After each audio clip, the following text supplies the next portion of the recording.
Really fortunate to have Robin van Ginkel here, the South African ladies national hockey coach.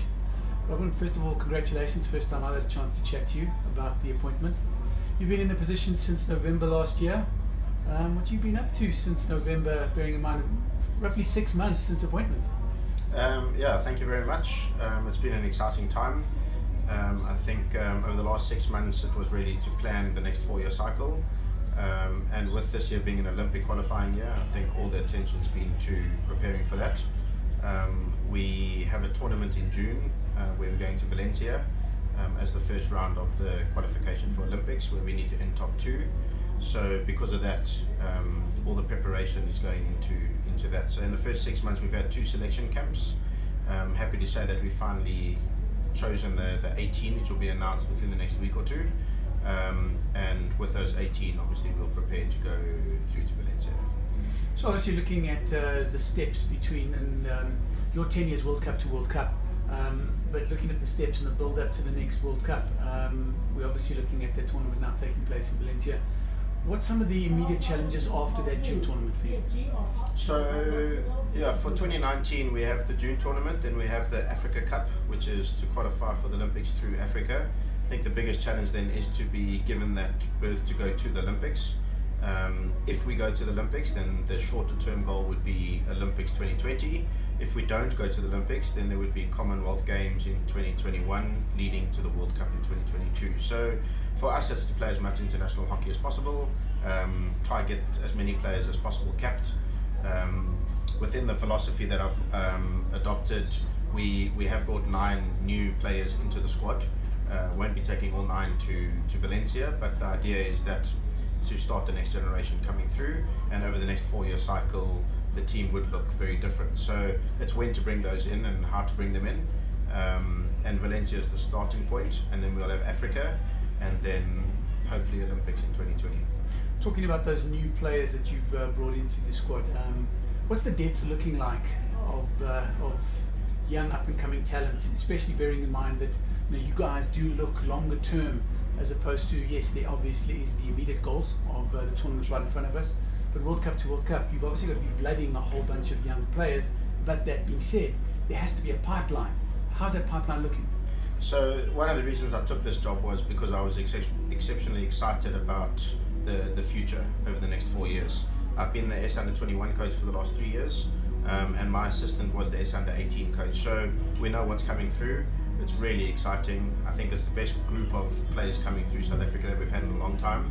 And yes, over the next 4 years, most of them will come through the system, but it's exceptionally exciting. The talent we have is exceptional. Under 18s played Australia in a series last year, won all 3 games. So the future is exciting for South African hockey. Looking at you taking over from the past coaching staff, what are the kind of lessons that you carry forward as the new coach? Because obviously you've still got that crop of players that continues to play through.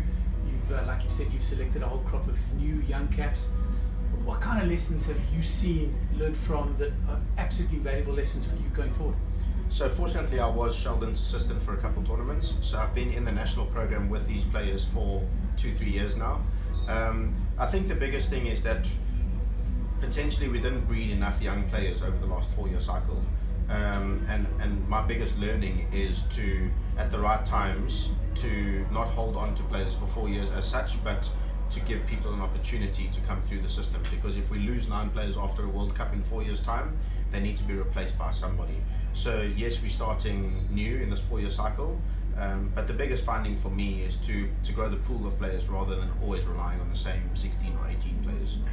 Absolutely critical for us to keep on seeing the new blood coming through, so that you've constantly got that mixture of youth and experience at every single tournament for as many games as possible. In terms of Robin van Ginkel, the kind of playing philosophy, playing style that you're hoping to bring to this young crop of new players mixed in with the older players? So I think the modern game of hockey internationally is a physical game. I think if you can't run and compete with the teams internationally, you won't survive on the field. So the philosophy I have is that we've got to be the fittest, and we've got to be able to compete physically with international teams, and then to change a little bit with 5 attacking players, 5 defensive players, and how we play within that. And I've selected teams on attackers or defenders, and whether you're the 5 up or 5 down, and physically being able to compete. So the young fresh team that I'm bringing through are athletes, and that's what you're going to see from South Africa playing hockey, is that we can run and physically last with anyone in the world. Robin, final question for you is the age of professionalism, like you're talking earlier. That obviously brings a whole bunch of challenges on its own, but South African hockey right now still hasn't yet fully moved into that complete age of professionalism where our national teams are 100% professional players. Surely that's a big part of what you're aiming to hopefully achieve come 4 years from now. Yeah, so I mean, obviously being a professional team and a centralized program gets you higher rankings in the world. I still think I think if not, we're the highest non-professional team in the world, ranked Correct. non-professional team in the world. So that's a great statement, but we still have constraints within South Africa. We have got Supergroup that have taken on the ladies team to be a sponsor, which takes a lot of the stress away from the players at the moment. So our 2019 year is funded, but we're not going to be paid as professional athletes at the moment. We do have a good core of players practicing around the country in 3 major hubs together, so that is helping and starting to get us professional. But at the end of the day, the students still have to get an education, and unfortunately you need a job while you're playing the game of hockey because we're amateur. Yes, my goal and dream would be to become a professional team, but there are some problems within South Africa that makes it very difficult to do that. I think first and foremost sponsorship, and then obviously the kinds of facilities that are available, although they are growing, like the one that we see right here at St. Stithians.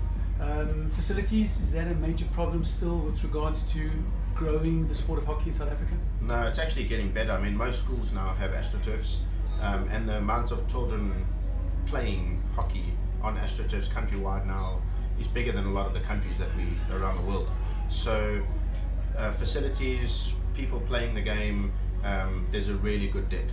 I think what's important is the ages of 21 to 28 is to be able to balance that study, work and hockey and life, being an amateur team. And I think if we get that mix right, we'll probably be a lot more successful. Cool. Just in your capacity as Director of Hockey here at St. Stithians, obviously also as the National Ladies Coach, a lot of new technology, a lot of exciting stuff that's actually come into the sport of hockey. Here we're talking about AI computers, AI camera technology that literally is tracking the ball. It's literally in time to come going to allow you to get the best of the best footage, highlights reels, highlights packages of everything that's taken place in a game. How critical is this move in technology going to be for the sport of hockey going forward? Yeah, I think it's very exciting. We've spent some time on doing research on these cameras, and they're very well used in Holland and Germany at the moment, and we're the first school to have one in Africa. And what's important for us is that we don't have to have a cameraman that's always there filming the games. The camera does everything. Artificial intelligence picks up the ball, tracks the games, switches on and off, and everything that happens on our fields we get to see, from coaching, trainings, all the way through to the games that we play.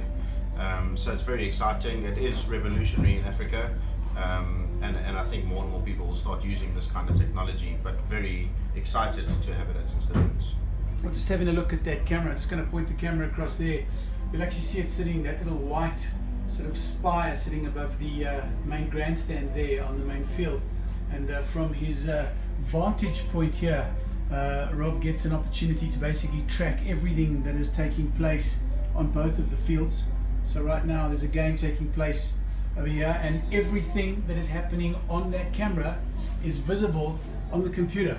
So Rob is telling us now that after about 30 games, the artificial intelligence of the system will eventually improve itself to such a level that it will have taught itself where to focus in, where to focus out on a game, and after about 35 games it'll automatically give you a highlights package of what just happened in the game that is finished.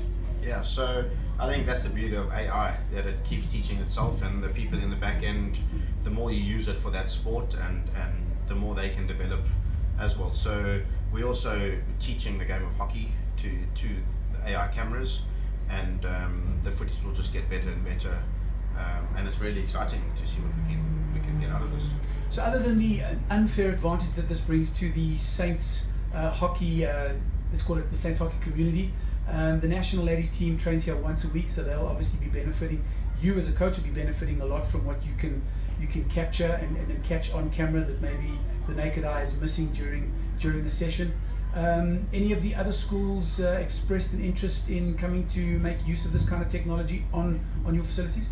Yeah, so I think that's maybe where you're wrong, is that it's not an unfair advantage on St. Stithians, because we'd like to share it as much as possible. Every team that plays on our fields can have the footage. The idea is to grow the game and to grow the knowledge. So it's not a powerful weapon for us. It's more about getting the game of hockey out there and everyone using it. Every club game that's played here, Crusaders is our school club. Every Crusaders game, the mini hockey that's played here, our fives in our 5 season that we play here, it will be available for everyone to watch and use. So I'm hoping people learn through video analysis, whoever it is that uses our fields.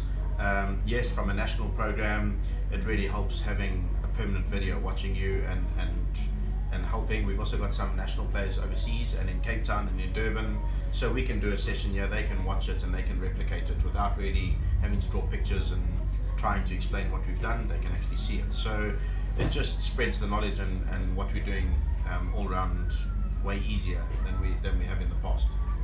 And looking forward at the other possible applications of this AR technology through that camera as the national coach. Surely, I mean, looking at some of the other aspects that you brought in here at St. Stithians, the drag flick training setup, just to sort of send that camera down there, and you'll see some of the guys there playing on that facility there. All of it is about improving our ability as a hockey playing nation to grab hold of these new trends, these new almost have-to-haves in international hockey. So I think if we want to be a top 10 team in the world, we need to be doing what the rest of the world are doing. And again, this isn't specific to St. Stithians. I'm hoping every single school ultimately has a facility like that where they can teach drag flicking and teach goalkeepers how to defend and what they need to do. But those two specialist skills, being goalkeepers and drag flickers, are what win you tournaments and save you in major tournaments. So yes, we'd like to think that we're trendsetters or the leaders in what we do, but ultimately to share this with everyone and grow that hockey ability in the nation, as you speak about. Robin, thanks so much for your time. Really, really exciting to see this kind of technology, see what you guys are putting forward here in terms of essentially the future of hockey in South Africa. We wish you all the best, and we'll most certainly be tracking progress, not maybe by AI, but watching from afar and see how this all develops. Brilliant, thank you. Thanks for your time.